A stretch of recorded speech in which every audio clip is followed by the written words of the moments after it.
everyone. My name is David Macklin. I'm a family physician. I have been practicing obesity medicine in clinical practice since 2003.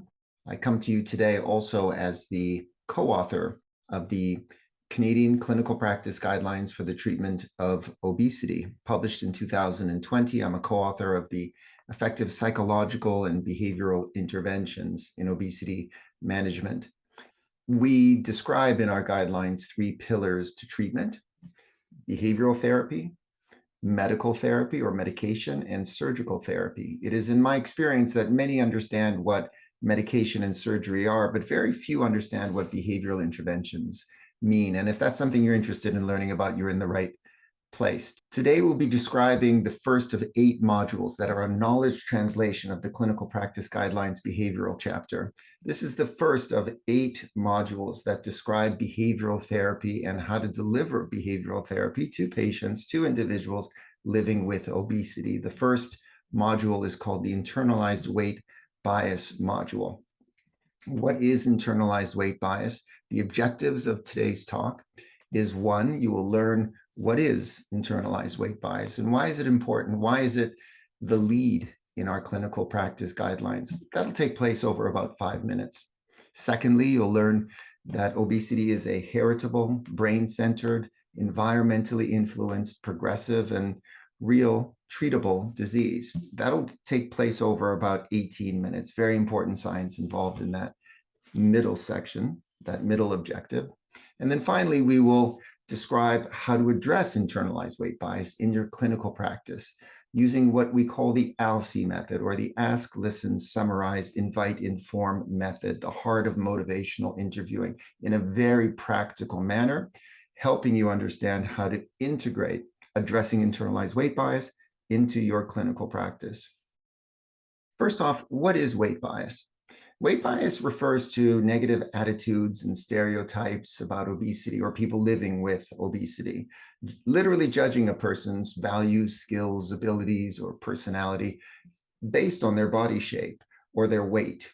It sounds like, you know what these people's problem is, or they're unmotivated, or they have no willpower, or that person is lazy, or if that person just tried harder, they would be able to be thinner, lighter, healthier.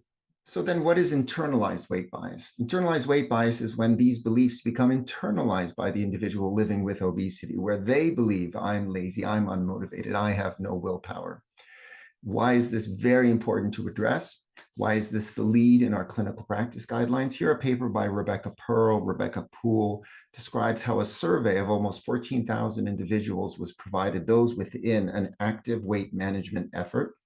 Individuals were scored with a validated measure of internalized weight bias. And what was found was that the higher the level of weight bias, the higher the weight gain in the past year, poor quality of life, less eating and physical activity, self-efficacy, eating as a coping strategy was higher, avoidance of gym higher, poorer body image, and critically greater perceived stress. These are obstacles to treatment. These are obstacles to the initiation of treatment. And that's why it's so critical to recognize this. How do we address internalized weight bias then? And it starts by describing obesity as a real disease. Many would be surprised to learn that 70% or so of someone's risk of struggling with weight in their lifetime is conferred genetically, and also would be surprised to learn that the great majority of these genes are expressed in the central nervous system, in the brain. We each inherit a unique and personal appetite system. And this system has 3 layers. As you see, there is a homeostatic level, a motivational or hedonic or reward system in the middle, and at the top, an executive system. And these are all dynamically interacting to regulate our weight. Our appetite is regulated here, our cravings, our hunger, our metabolism, all regulated in a dynamic interaction between these 3 sections, called together the human appetite system. And this system evolved for a time when calories were scarce. And now we see a motivation system, an executive system, and a homeostatic system that is expert at defending against fat loss. One of the final points to describe obesity as a real disease, and many are surprised to learn, and I always feel like the bearer of bad news describing that this appetite system is expert at defending against fat loss, recognizing fat loss and fighting against it primarily with increased appetite. Sounds like a real disease to me. The prevailing understanding as to why obesity is now crawling across the globe is that this appetite system, built for a time when calories were scarce, has collided with our modern food environment, called the obesogenic food environment. Ultra-processed sugar, salt, fat filled foods that are ultra portioned, ultra available, advertised to look healthy, brought to your door. The custom of eating 3 meals exclusively has broken down, and snacks are now more common. And all of this collision leads to excess calorie intake. So let's jump in and analyze the science. First, genetically conferred. Here, Elks and Ruth Luce, great researchers in obesity and genetics, describe a systematic review that identified a large number of independent estimates of BMI heritability and found, using twin studies, a well-validated science for discovering the association between traits in this case BMI, traits and genetics. And they found that BMI heritability estimates from these twin studies come somewhere around 75%. 75% of someone's risk of struggling with weight in their lifetime is conferred genetically. Genetics account here, according to Claude Bouchard, a great researcher in obesity medicine, a 2021 publication describing somewhere between 60 to 80% of the variability of weight in those with obesity and severe obesity.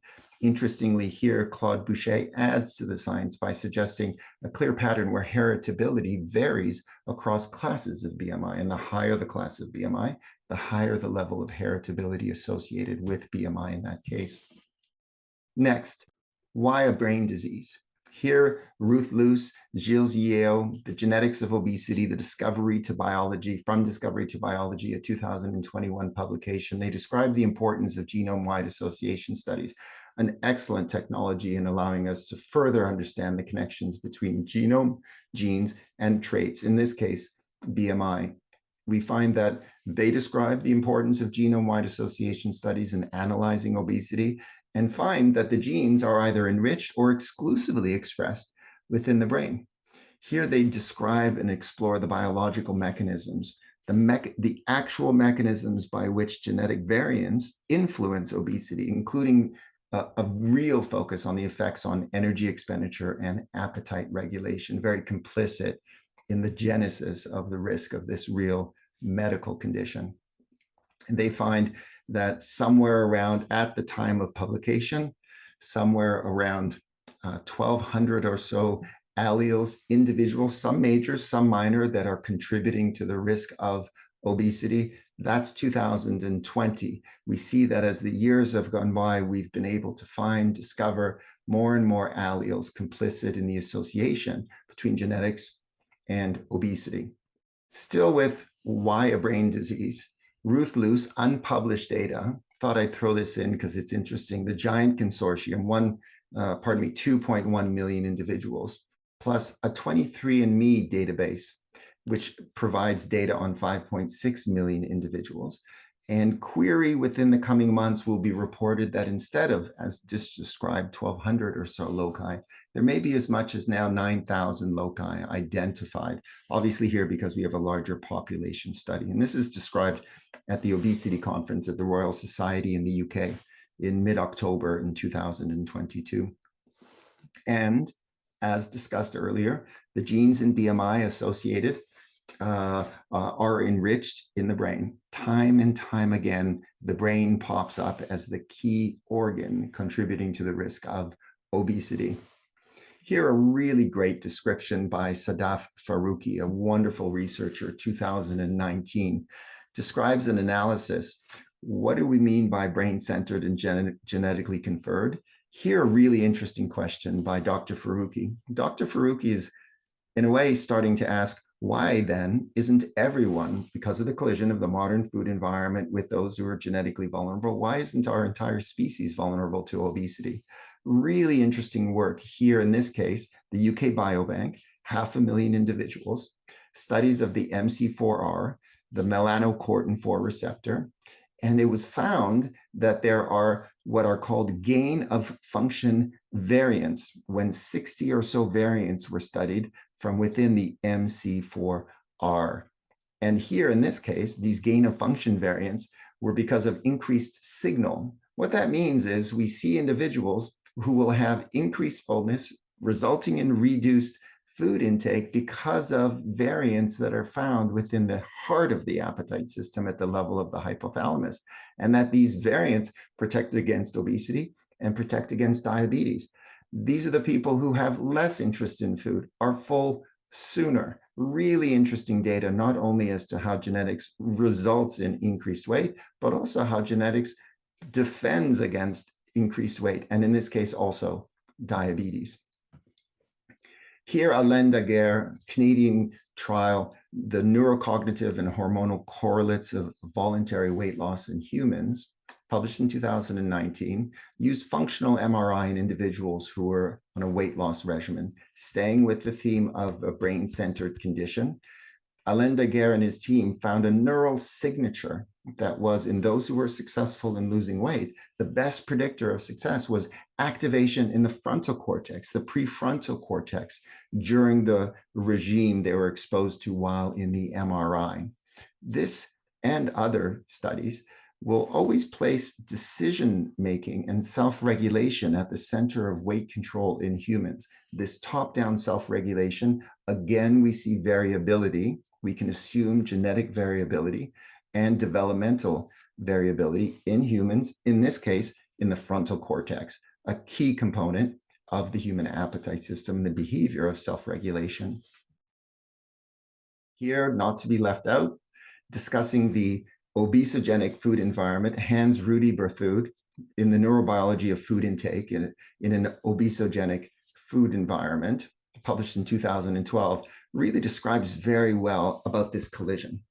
Remember, the collision is the prevailing understanding as to why obesity is now a pandemic, a collision between a modern food environment, obesogenic food environment, and a brain neurological appetite system developed for times when calories were scarce and work was required for food and calorie acquisition, a central role of the human brain. And so here, Hans Rudy Berthoud describes how neural systems are affected by the modern food environment. He reviews key neurobiological mechanisms that regulate food intake and energy expenditure, many of which we've already started to discuss, and then environmental factors, primarily the availability of high-calorie foods, ultra-processed foods in promoting overeating and obesity, a real great description of this collision and the neurobiological underpinnings of the mechanisms by which obesity becomes at higher risk with the changes in the food environment that we've experienced. Here, a really interesting study about an ad lib meal energy intake and how this is influenced by three things. This is a Kevin Hall study, also Fazino, this published in 2023. This here we see something about these three energy traits in food seem to result in excess calorie intake. 20 subjects are assigned to 4 diets: standard, low fat, low carb, and very low carb. And this is what's called a metabolic ward or domiciled feeding study. These are really key methods of understanding the mechanisms of overeating and obesity, because these are individuals where every calorie they take in, every calorie they burn in energy is measured. These are people who are kept for 2 weeks, 4 weeks, 6 weeks in a place where they don't have any food available to them that hasn't been provided to them. And what was found was that there was increased calorie intake with higher energy density foods. There was increased calories when they were provided with hyperpalatable foods, regardless of the type of the dietary pattern they were following. Some component of food described here, energy density,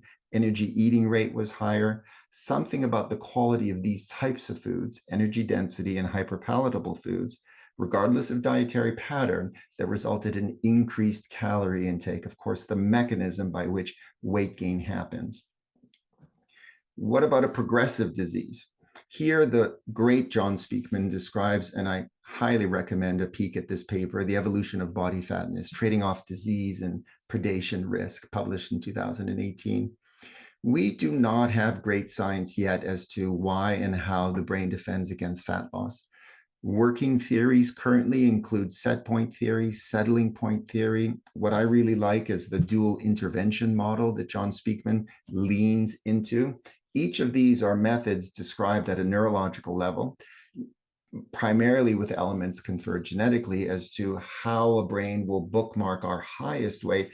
And as we start to lose, how will it and why will our brain defend against fat loss? The dual intervention model mentioning that there is an upper intervention point where above that, the brain will not allow someone to gain, and a low intervention point where below that, it will not allow someone to lose anymore. And the mechanisms are suggested within. Not clear science yet, really interesting, but again, part of this progressive nature. Another key level about why obesity is considered a progressive condition. And this is based on the incentive sensitization model. The concept here is that the prime motivational drive in the human brain manufactured in our motivation system or hedonic system or reward system, the middle layer of the three-layer appetite system, this symptom, the motivation and drive to calories, is a central and progressive symptom in those who struggle with weight. The concept of the incentive sensitization model is that incentive motivation, also called wanting, it refers to this motivational drive or the desire to obtain reward, such as food. And it's described as a variable heritable risk. It's certainly centered in a dopamine-related mesocortical limbic system, midbrain system. And what they show here in a great description of those who are vulnerable compared to those who are not, that those who are vulnerable, this sensitization, this strengthening, which is in fact based on a Pavlovian process of repeated associations between these types of foods that our brain really, really values evolutionarily, and certain settings and cues and emotional states. And the more times these associations are made, in those who are vulnerable, it results in excessive wanting to eat that actually becomes stronger and stronger in a neurological sensitization way over time. Kind of scary, but that's the progressive nature. Again, staying with progressive disease, here a really interesting study. Yes, it's in rats who are fed either a high-fat or a low-fat diet. And here they were studying the expression of genes. And this is much to do with the subject of not just genetics, but epigenetics. The expression of genes affected by diet. Here, the expression of genes involved in the hypothalamus and mesolimbic areas, the lower hypothalamus and the midbrain reward region, mesolimbic region of the brain in rat. And they concluded that high-fat diets, and if this isn't unfair, I don't know what is, increase the expression of genes involved in reward and feeding, increase preference for high-fat foods, and decrease normal hunger and satiety signals in a progressive fashion from exposing rats to, in this case, a high-fat diet, a repeated exposure. Again, a progressive phenomena. Again, if that doesn't sound unfair, I don't know what does, but we can certainly imagine how this can be complicit in humans in driving vulnerability to obesity. Here, staying on the theme of a progressive condition, a very famous clinical trial by Sumuth ran in the New England Journal of Medicine in 2011, where 50 subjects were put on a very low-calorie diet. And for the first 10 weeks of the study, they were on a very low-calorie diet, losing significant weight, as you see in the top graph here. Then we have measurements at baseline, at 10 weeks, and 62 weeks of what are called fullness and hunger hormones. So leptin and ghrelin, peptide YY, GIP, GLP-1, and amylin. And in the bottom graph, you see something really, really interesting. So this is from time 0, when someone has a meal, measuring the postprandial period for 4 hours later. So at time 0 in the bottom graph, you see that at baseline, there's a certain level of the ghrelin hunger hormone that promotes wanting and hunger and desire and motivation to food. You see that at the baseline, before the very low-calorie diet, there's a lower level of ghrelin just at the time of the meal. But then you see the 2 lines above the solid black line are the ghrelin levels at 10 weeks and the ghrelin levels at 62 weeks. And what we see is immediately after the very low-calorie diet at 10 weeks, the broken blue line, that at the time of the meal and all the way through the postprandial period, there is a higher level of ghrelin. There is a higher level of hunger and wanting and desire and the drive to calories. even at 62 weeks, we see that the patients had regained weight between the week 10 and 62 weeks, not all of their weight. They had not returned to their highest weight yet, the baseline weight yet. At 62 weeks, we again see a standard baseline level, and then also at the meal time, and also all the way to 4 hours later, a higher level of ghrelin, what we call a neurohormonal response, where in this case, the hunger hormone ghrelin is promoting weight regain in individuals who have lost weight. Part of this concept of the main function of the human brain to recognize fat loss and to fight against it with increased appetite. Again, if it's not unfair, I don't know what is. So what does this mean clinically? We've described a real medical condition. We've described how it may be considered genetically conferred, brain-centered, progressive, strongly environmentally influenced. These points lean us to communicating to patients that their struggle with weight could be considered not their fault, not a flaw in character, not just them not trying hard enough, not them just not having enough willpower, but instead living with a real condition untreated. And the last point, and again, the theme here is by describing obesity as a real disease to provide a challenge to internalized weight bias, to begin treatment. Here, the last point is that not only is it a real condition and not your fault, but treatment exists. Remember the 3 layers of the human appetite system. The first layer, the executive system, is what you and I and our patients have access to. This is where thinking happens. This is where changes in behavior that are conscious can be focused on. This is where behavioral therapy targets. And so behavioral therapy becomes, through our executive system, an effort to support top-down self-regulation skills, which can be built over time through CBT and other behavioral strategies. But what about the homeostatic system, the motivational system? Well, here, these 2 systems are below consciousness. You and I cannot reach those 2 levels. And now you understand where the role of medication and surgery are. The roles of these 2, the second and third pillars of obesity treatment, these can access the homeostatic, the motivational, the subconscious, the lower 2 layers of our brain, and act to modulate the neurocircuitry of weight regain that follows weight loss. So a combination of top-down therapy and bottom-up therapy combined, in theory, becomes more effective, and this is the reason why. So what about examples of behavioral therapy in clinical trials? Here, Evan Foreman, acceptance-based versus standard behavioral treatment for obesity, the Mind Your Health randomized control trial published in 2016. Here they showed that behavioral weight loss outcomes can be improved by integrating self-regulation skills that are reflected in acceptance-based treatment. There are key components to this behavioral therapy, which we have integrated certainly into our behavioral therapy clinical practice guidelines, recognizing and managing wanting, committing to valued behavior, and what is called being mindfully aware during moments of decision-making. Metacognitive awareness is another name used. And they found that by adding these principles to standard behavioral therapy, there were even better outcomes. Standard behavioral therapy, classically in our field of medicine, will be the type of therapy that we see in the Look Ahead trial, in the diabetes prevention program. The acceptance-based ABT therapy here is not a remodeling of behavioral therapy at all. You would think of ABT in this clinical trial as an addition to a house. You don't tear down the house, that's SBT. What you do is you create an addition, which in theory improves the effectiveness of the treatment. And that's what they saw. They saw that at 50 weeks, significant improvements in outcomes, the primary outcome in here, percentage weight change. We see 13% in the acceptance-based therapy compared to standard behavioral therapy at 9%. Really rounding out how these behavioral principles can, in a highly intense behavioral therapy, result in even further improvements in a patient's capacity to practice overall self-regulation and calorie deficits and weight loss.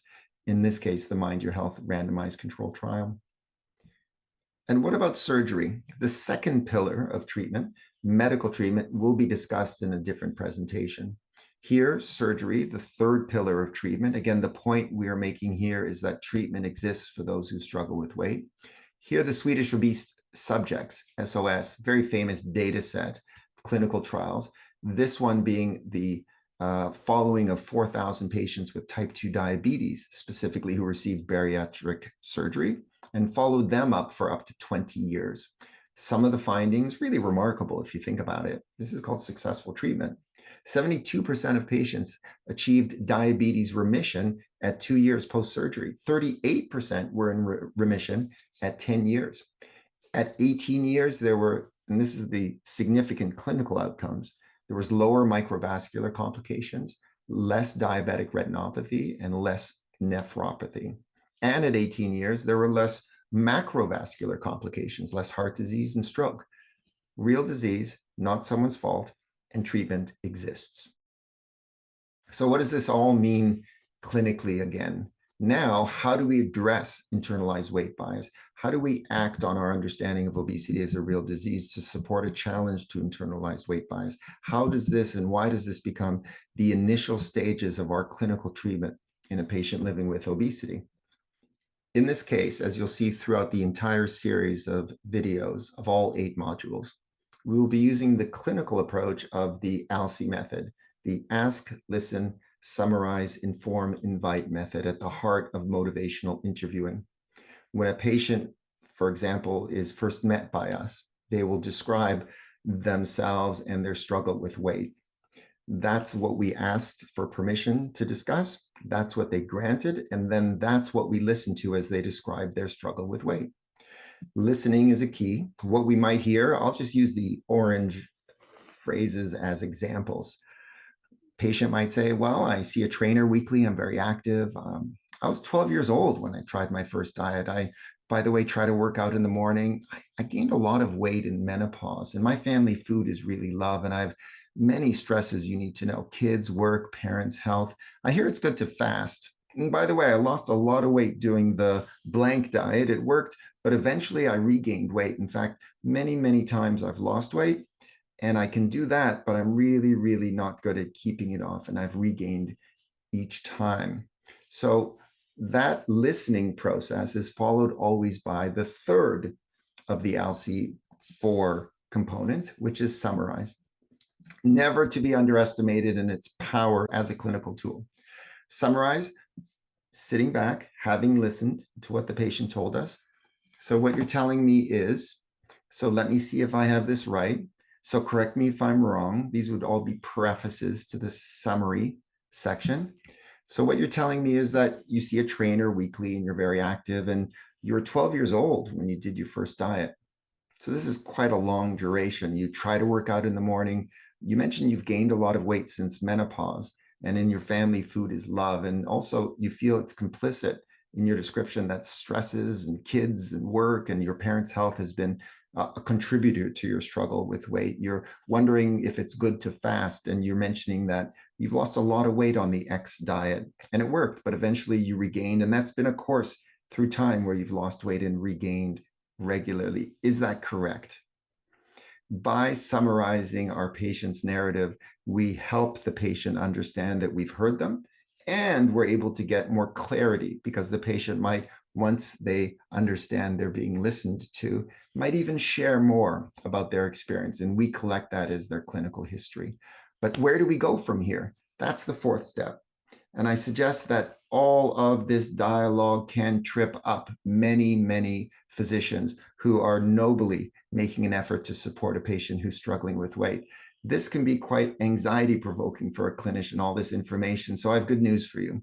The next step, the 4th step, which is inform, invite, after the summarize, is actually a very straightforward concept in the internalized weight bias module.